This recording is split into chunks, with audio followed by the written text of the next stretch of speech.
Last எபிசோட்ல நீங்களும் AC repair பார்க்கக்கூடியவர் எப்படிங்க இவ்வளோ பெரிய அப்பார்ட்மெண்ட்ல வீடு இருக்கு அப்படின்னு சொல்லி கேட்க நம்ம பணக்காரரோ அதுவா என்னுடைய பழைய முதலாளி இந்த வீட்டை எனக்கு கிஃப்டா கொடுத்தாருமா அப்படின்னு சொல்லிட்டு இருக்காரு. ரொம்ப வருஷமா அந்த கம்பெனில ஒர்க் பண்ணிட்டு இருக்கேன் இல்லையா, அதனால தான் இதை கொடுத்துருக்காங்க அப்படின்னு சொல்ல, பரவாயில்லையே உங்க முதலாளி ரொம்ப நல்லவரா இருக்காருங்க, அது மட்டும் இல்லாம நீங்க ரொம்ப சின்சியரா ஒர்க் பண்ணிருக்கீங்க அதனாலதான் இதை கொடுத்துருக்காங்க அப்படின்னா, ஆமா ஆமா வெளியில ரொம்ப சூடா இருக்கு வாமா உள்ள போலாம் அப்படின்னு சொல்லி கூட்டிட்டு போறாரு. இப்போ ஒய்ஃபோட திங்ஸ் எல்லாத்தையுமே எடுத்துட்டு வந்திருப்பாரு, அதை எல்லாமே அரேஞ்ச் பண்ணலாம்னு சொல்லிட்டு பேக் ஓபன் பண்றாரு. அதுல பார்த்தா ஒரு மிஸ்ஸிங் நோட்டீஸ் இருக்கு. அதை பார்த்துட்டு ஏப்பா உனக்கு ஒரு பொண்ணு இருக்காளா அப்படின்னு சொல்லி கேட்க, ஆமா கிட்டத்தட்ட 4 வயசு அப்போ காணாம போயிட்டா, இப்போ வந்து கரெக்டா உங்களோட பொண்ணோட ஏஜ் இருக்கும் அவளுக்கு, உங்களோட பொண்ணு ரொம்ப நல்லவ உங்களை மாதிரியே அப்படின்னு சொல்ல, அவரோ என்ன மாதிரியா திருச்சிக்கிட்டே அது என்னுடைய சொந்த பொண்ணு கிடையாது, நான் தத்தெடுத்து வளர்க்கக்கூடிய பொண்ணு அப்படின்னு சொல்றாரு. என்னது தத்தெடுத்து வளர்க்கக்கூடிய பொண்ணா அப்படின்னு சொல்லிட்டு அவங்களும் ஷாக் ஆயிடுறாங்க. உண்மையிலேயே நீங்க ரொம்ப நல்லவர் தாங்க, உங்களை மாதிரியே யாராவது ஒருத்தவங்க என்னுடைய பொண்ணையும் தத்தெடுத்து நல்ல முறையில வளர்த்துட்டு இருப்பாங்கன்னு நம்புறேன் அப்படின்னு சொல்ல, எதுக்காக யோசிக்கணும், நானே உன்னுடைய பொண்ணு கண்டுபிடிச்சு கொடுத்துறேன் அப்படின்றாரு.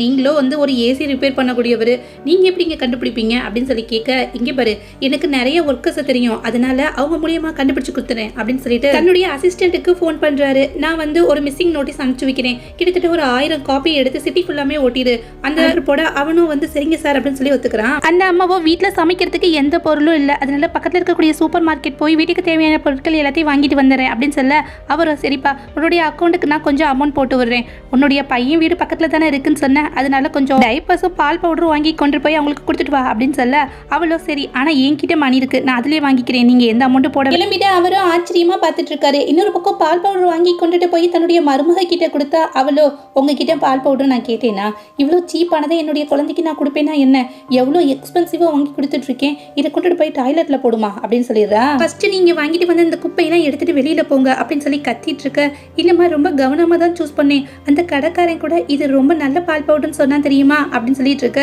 ஆமா அவன் உங்களுக்கு ரொம்ப தெரிஞ்சவன் பாருங்க, இது ஒண்ணு கிராமம் கிடையாது சிட்டி, இங்க போய் எந்த கடையில எந்த பொருள் எடுத்தாலும் நல்ல பொருள் தான் சொல்லுவான் அப்படின்னு சொல்ல, வயசான காலத்துல பேசாம ஒரு இடத்துல கடங்க, தேவையில்லாம இந்த மாதிரி பொருட்கள்லாம் வாங்கிட்டு என்னுடைய வீட்டுக்கு வராதீங்கன்னு சொல்ல, பக்கத்துல உட்காந்துட்டு இருக்க அவளோட அம்மாவோ, ஏய் உன் மாமியார் கிட்ட இப்படியா நீ பேசுறது அப்படின்னு சொல்லிட்டு ஒரு இன்விடேஷன் எடுத்து, உங்க பேரனுக்கு வந்து ஃபர்ஸ்ட் பர்த்டே வந்து செலிப்ரேட் பண்ண போறோம் ஒரு பெரிய 5 ஸ்டார் ஹோட்டல்ல, கண்டிப்பா நீங்க வரணும் அப்படின்னு சொல்லிட்டு அந்த இன்விடேஷனை கொடுக்க, அவங்கள ரொம்ப சந்தோஷமா அந்த இன்விடேஷன் கார்டை வாங்கி ஓபன் பண்ணி பார்த்துட்டு இருக்காங்க. கண்டிப்பா நான் டயத்துக்கு வந்துறேன் அப்படின்னு சொல்லிக்கிட்டு இருக்காங்க. இப்ப மருமகளோட அம்மாவோ அவங்க வாங்கிட்டு வந்த எல்லா பொருட்களையும் அவங்க கையிலேயே கொடுத்துட்டு இதை எல்லாத்தையும் நீங்களே எடுத்துட்டு போயிடுங்கன்னு சொல்ல, அவங்களும் அதை வாங்கிட்டு வீட்டுக்கு வந்துடுறாங்க. மருமகளும் தன்னுடைய அம்மாவை பார்த்துட்டு எதுக்காகமா அந்த பொம்பளை போய் பார்ட்டிக்கெல்லாம் கூப்பிடுற அப்படின்னு சொல்லி கேட்க, அவங்களும் அந்த இடத்துக்கு வந்தா தானே தெரியும் அந்த பட்டிக்காட்டு பொம்பளைக்கு நம்மளுடைய தகுதி என்ன அவளுடைய தகுதி என்ன அப்படின்றது, அங்க மட்டும் வரட்டும், அவளை அவமானப்படுத்தி அந்த இடத்தை விட்டே துரத்தி விட்டுறலாம், அதுக்கு பிறகு உன்னையும் உன்னுடைய குழந்தையும் எந்த விதத்திலையும் வந்து தொந்தரவு பண்ண மாட்டா அப்படின்னு சொல்ல, மருமகளும் சந்தோஷப்பட்டுட்டு இருக்கா. ரொம்ப சோகமா வந்து உட்காரக்கூடிய தன்னுடைய ஒய்ஃப் கிட்ட,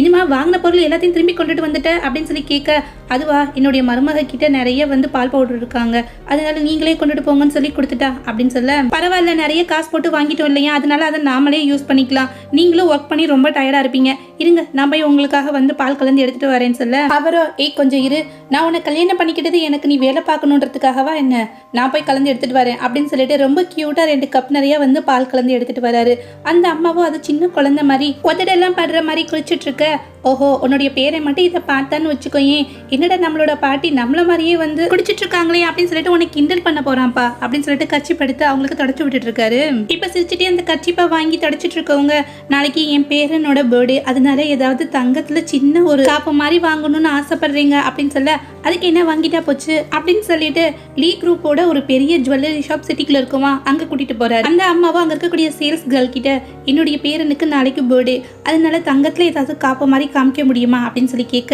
அந்த கேர்ள் உங்களை மாதிரி ஆளுகள்லாம் வாங்குற அளவுக்கு இங்க எதுவும் இல்ல, மரியாதையா வெளியில போங்க அப்படின்னு சொல்ல, அடுத்து என்ன நடந்தது அப்படின்றத நெக்ஸ்ட் பார்ட்ல பார்க்கலாம். தேங்க்யூ.